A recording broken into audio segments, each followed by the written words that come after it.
आज अगर मैं आपसे कहूं कि भारत को दुश्मन की सबसे खतरनाक मिसाइल लगभग सही हालत में मिल गई, तो शायद आपको यकीन न हो। लेकिन सोचिए, अगर किसी देश की सबसे advance air to air missile आपके हाथ लग जाए, तो आप सिर्फ एक हथियार नहीं पकड़ते, आप उसके दिमाग को पढ़ना शुरू कर देते हैं। और यही हुआ ऑपरेशन सिंदूर के बाद। पंजाब के होशियारपुर के पास खेतों में मिली एक मिसाइल ने शायद साउथ एशिया की एयर वॉरफेयर का पूरा गेम बदल दिया है। ये थी चीन की PL-15E मिसाइल, जिसे पाकिस्तान अपने सबसे मॉडर्न फाइटर जेट्स के साथ इस्तेमाल करता है। लेकिन सवाल ये है, क्या सच में भारत ने इस मिसाइल के इतने राज जान लिए हैं कि भविष्य की हवाई लड़ाई में बड़ा फायदा मिल सकता है? क्या ये रिकवरी सिर्फ एक क्रैश्ड मिसाइल थी, या फिर इंडिया के लिए एक इंटेलिजेंस जैकपॉट? और अगर ऐसा है, तो चीन और पाकिस्तान की टेंशन अब कितनी बढ़ चुकी होगी? आज की इस वीडियो में हम जानेंगे, PL-15E आखिर है क्या? ये इतनी खतरनाक क्यों मानी जाती है? भारत को इससे क्या-क्या जानकारी मिल सकती है? और कैसे एक गिरी हुई मिसाइल आने वाले युद्धों का परिणाम बदल सकती है? वीडियो को अंत तक जरूर देखिए, क्योंकि आखिर में मैं बताऊंगा वो सबसे खतरनाक चीज, जो एक्सपर्ट्स के मुताबिक भारत इस मिसाइल से सीख सकता है। यूजिक राइस। मॉडर्न एयर कॉम्बैट अब सिर्फ पायलट की स्किल से नहीं जीती जाती। आज की लड़ाई टेक्नोलॉजी, रेडार, नेटवर्किंग और इलेक्ट्रॉनिक वॉरफेयर तय करती है। और इसी दुनिया में PL-15E का नाम बेहद खतरनाक माना जाता है। PL-15E चीन की long range beyond visual range air to air missile है, यानी ऐसी मिसाइल जो दुश्मन को आंखों से दिखने से पहले ही मार सकती है। इस मिसाइल को खास तौर पर बनाया गया है दूर से टारगेट डिस्ट्रॉय करने के लिए, एनिमी एयरक्राफ्ट को ट्रैक करने के लिए और इलेक्ट्रॉनिक जैमिंग को झेलने के लिए। रिपोर्ट्स के अनुसार इसकी रेंज 145 किलोमीटर के आसपास बताई जाती है, हालांकि असली रेंज पब्लिक नहीं होती।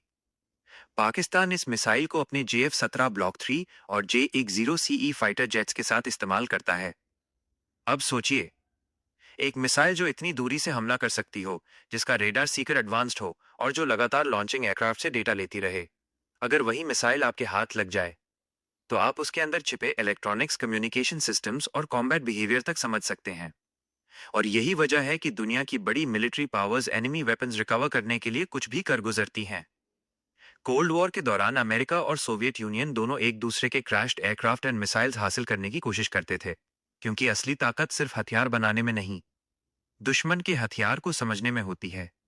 अब सवाल उठता है, PL-15E में ऐसा क्या खास है? सबसे बड़ा कारण है इसका फ्रीक्वेंसी हॉपिंग डेटा लिंक। सुनने में टेक्निकल लगता है, लेकिन इसे आसान भाषा में समझते हैं।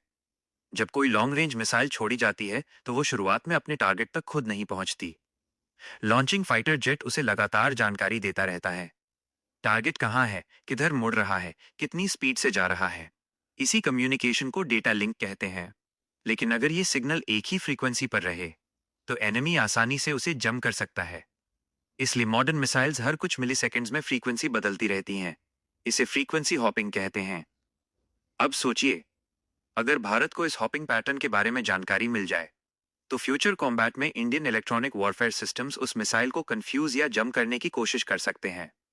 यही कारण है कि एक्सपर्ट्स इस रिकवरी को इतना बड़ा इंटेलिजेंस गेन बता रहे हैं। लेकिन कहानी यहीं खत्म नहीं होती। रिपोर्ट्स के मुताबिक भारतीय वैज्ञानिकों और इलेक्ट्रॉनिक वॉरफेयर टीम्स ने मिसाइल के रेडार सीकर बिहेवियर को भी स्टडी किया। अब रेडार सीकर क्या होता है? यही मिसाइल की आंख होती है। टर्मिनल फेज में मिसाइल खुद टारगेट को खोजती है। अगर सीकर पावरफुल हो, तो टारगेट बचना बेहद मुश्किल हो जाता है। लेकिन अगर उसकी फ्रीक्वेंसीज, ट्रैकिंग स्टाइल और एमिशन समझ आ जाएं, तो फाइटर एयरक्राफ्ट डिफेंसिव सिस्टम्स तैयार कर सकते हैं। यानी मिसाइल आने से पहले वार्निंग मिल सकती है, ऑटोमेटिक काउंटर मेजर्स एक्टिवेट हो सकते हैं और पायलट इवेसिव मैन्यूवर कर सकता है। इसीलिए मॉडर्न फाइटर जेट्स में इलेक्ट्रॉनिक वॉरफेयर स्वीट्स बेहद जरूरी होते हैं। भारत के रफाल में स्पेक्ट्रा सिस्टम है। Su-30 MKI में अपग्रेडेड इंडिजिनस EW सिस्टम्स हैं। और तेजस MK-1A में भी एडवांस्ड इलेक्ट्रॉनिक वॉरफेयर आर्किटेक्चर लगाया जा रहा है। अगर PL-15E से मिली जानकारी इन सिस्टम्स में इंटीग्रेट की जाती है, तो फ्यूचर एयर कॉम्बैट में सर्वाइवेबिलिटी बढ़ सकती है। लेकिन सबसे शॉकिंग बात शायद प्रोपल्शन एनालिसिस हो सकती है, क्योंकि पब्लिक में जो मिसाइल रेंज बताई जाती है, वो हमेशा रियल कॉम्बैट परफॉर्मेंस नहीं होती। असल युद्ध में एल्टीट्यूड, स्पीड, मैन्यूवरिंग, वेदर सब चीजें असर डालती हैं।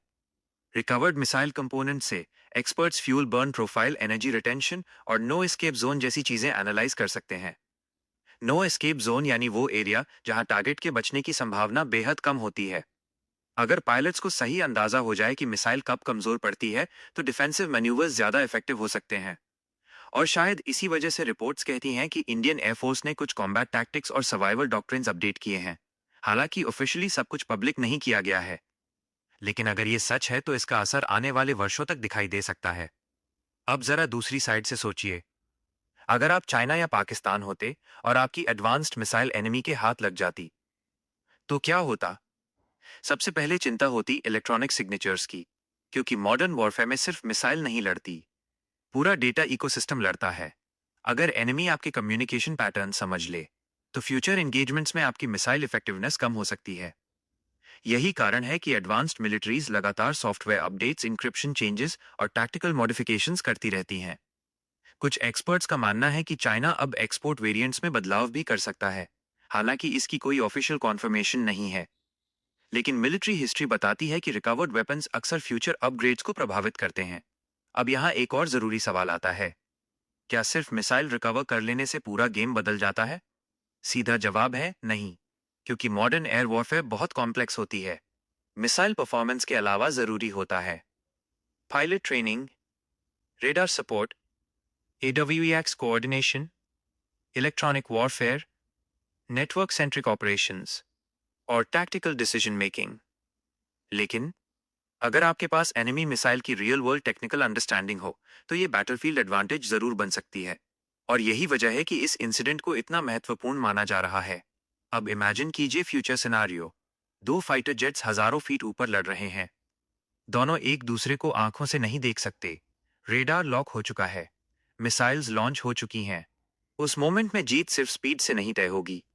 जीत तय होगी किसका रेडार बेहतर है, किसका इलेक्ट्रॉनिक वॉरफेयर स्मार्टर है, किसका मिसाइल गाइडेंस ज्यादा सिक्योर है, और कौन एनिमी सिस्टम्स को पहले कंफ्यूज कर सकता है। यानी फ्यूचर वॉर्स अब सॉफ्टवेयर, सिग्नल्स और इनविजिबल इलेक्ट्रॉनिक बैटल्स की वॉर्स बन चुकी हैं। और शायद PL-15E रिकवरी ने भारत को इसी इनविजिबल बैटलफील्ड की एक झलक दी है। लेकिन दोस्तों, ये भी याद रखना जरूरी है कि इंटरनेट पर घूम रही हर जानकारी पूरी तरह वेरीफाइड नहीं होती। कई रिपोर्ट्स अनोनिमस सोर्सेस पर आधारित होती हैं। कुछ बातें स्पेक्यूलेशन भी हो सकती हैं। ऑफिशियल मिलिट्री डिटेल्स अक्सर सीक्रेट रखी जाती हैं। फिर भी अगर इस रिकवरी से भारत को इवन पार्शियल टेक्निकल अंडरस्टैंडिंग भी मिली है, तो ये south Asian air combat balance के लिए एक बड़ा डेवलपमेंट माना जाएगा। क्योंकि कभी कभी युद्ध सिर्फ मिसाइल से नहीं जीते जाते, युद्ध जीते जाते हैं दुश्मन की टेक्नोलॉजी को समझकर। और शायद एक खेत में गिरी हुई इस मिसाइल ने फ्यूचर एयर वॉरफेयर की दिशा बदलने की शुरुआत कर दी है।